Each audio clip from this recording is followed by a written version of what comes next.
The Almighty does not even grant such pharaonic powers to His beloved, the prophets. And once we got rid, that this was the direct device.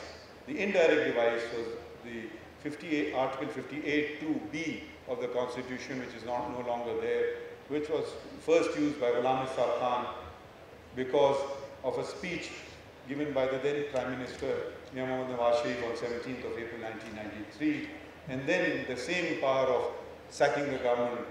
But this time they were lucky, as the Supreme Court by a majority of 10-1 restored the National Assembly and the Cabinet. The next time it was used on 5th of November 1996 by Farooq Ahmad Khan Laghari in dissolving the first woman Prime Minister and her Cabinet and sent her home. The country was not so lucky. And politician Mahmood Khan Achakzai, he too belongs to Balochistan. And others challenged this.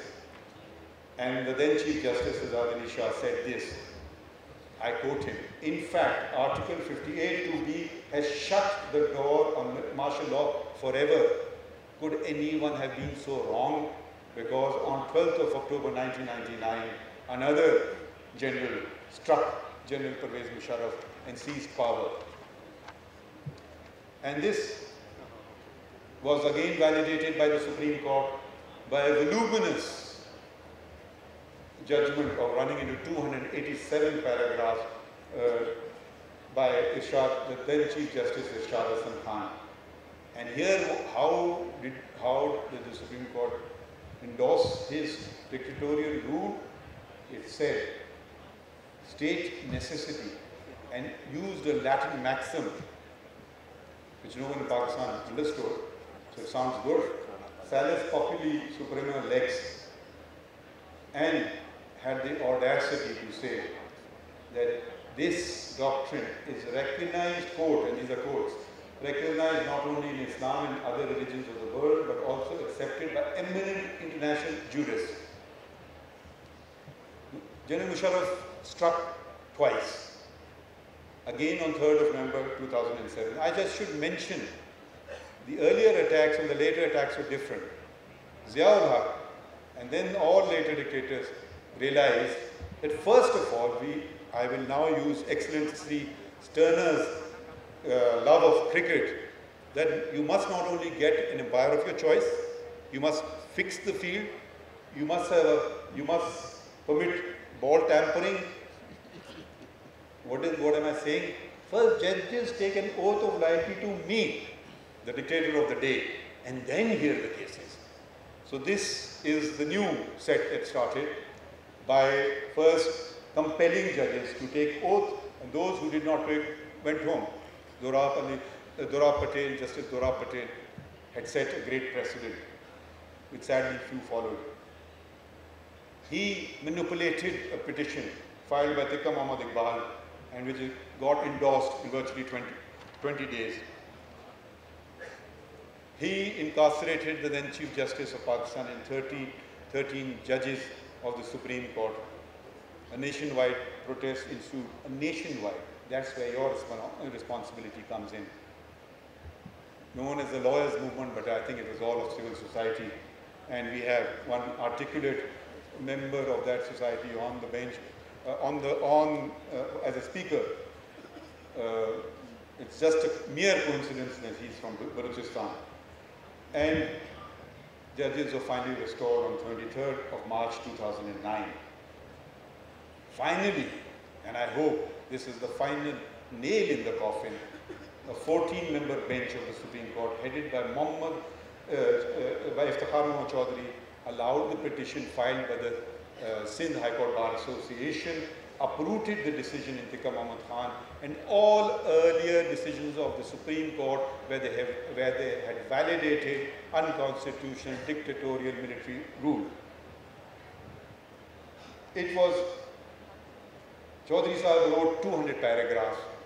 Yes, I will not read them. I will just read additional note, I think, which sums it up beautifully, and that comprises of only 6 paragraphs. I'm only going to read one. and that was by Justice Jawad S. Khwaja.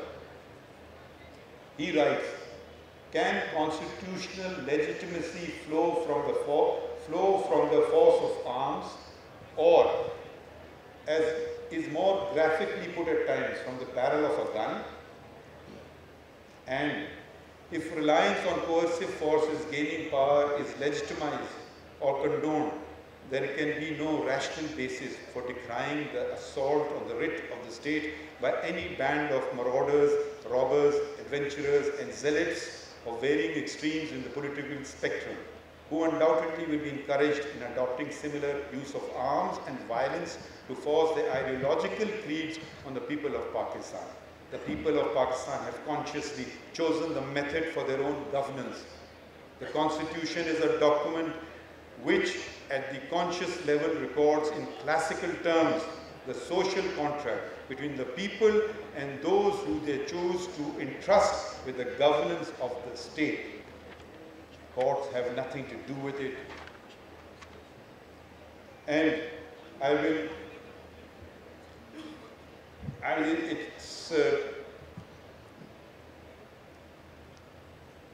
I should just mention the World Justice Rule of Law Index, which has been referred to, puts up, here I disagree with you. We are not at 126 number, we are at 130 number as per the report out of 139 countries, which is not good. Which is not a matter to flap, it's a matter of reflection. Now, all this is very well. All this is very well. What do we do? What do we collectively do? What do we individually do? And I will again go back to the Constitution. The Constitution commences by stating that sovereignty over the entire universe belongs to Almighty Allah alone, and that authority to be exercised is by the people of Pakistan through their chosen representatives. The second recital refers to the will of the people of Pakistan, and it specifically denigrates oppression and tyranny. So we come to now reflect, or we should, as a nation, not just the judiciary, not just the lawyers, not just civil society, but every citizen of Pakistan should reflect. There must be, there are other countries of the world, there is truth commissions, but we have an older device, much older, a device which is found in the Holy Quran. And this is the concept of muhasaba. I'll come to that in a minute. We need to reflect, admit and accept our mistakes, set aside our arrogance and delusions, seek forgiveness and promise never to violate the Constitution again. Only then there is the possibility of being forgiven by the people. We are there because of the people. People are not there because of us. Islam requires us to do something very similar in the concept of muhasaba. Muhasaba means introspection, self-scrutiny, self-evaluation, and self-examination, and leads to seek forgiveness, tawbah, which attracts divine mercy. Almighty Allah has prescribed mercy on Himself. This is what the Quran, Holy Quran says. Among the 99 names or attributes of God is At-Tawwab, the acceptor of repentance. A person who repents, does tawbah, and resolves not to repeat the same mistake again, frees himself from the web of delusion. Muhasaba redacts self-esteem, self-importance, pride and arrogance. If we remain delusional and arrogant, do not reflect, do not admit our mistakes, and do not seek forgiveness for our trespasses, there is no possibility of redemption in this world before the people, and in that world before our Creator. Thank you, ladies and gentlemen.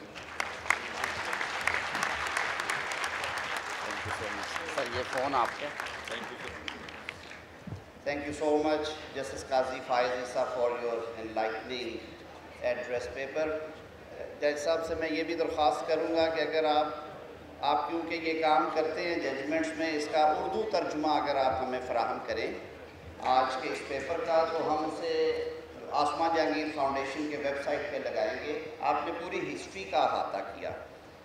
Before I move forward, I've been requested by the management to extend our sincerest thanks to Supreme Court Bar Association office bearers, Pakistan Bar Council's members, Wasim Mumtaz صاحب, خاور اکرام صاحب یہاں پہ ہیں, حفیظ الرحمان صاحب, club حسن صاحب, ہمارے ساتھ طاہر نصر اللہ صاحب ہیں, پیر مسعود ہیں, former president supreme court bar association کچھ ادھر بیٹھے ہیں, سامنے علی ظفر صاحب ہیں, کامران مرتضیٰ صاحب ہیں, سید امجد شاہ صاحب کا میں نے پہلے ذکر کیا, the office bearers of Punjab Bar Council, Vice Chairman Mr. Farhan Shahzad and Haji Afsal, Chairman Executive Committee, for their support in holding this session. آپ سب نے ہمیں پوری گائیڈنس فراہم کی اور جو لوجسٹک سپورٹ تھی اس کے ساتھ ساتھ. And I would also request کہ جو ہمارے ینگ سٹارز ہیں, جو والنٹیئرز ہیں اور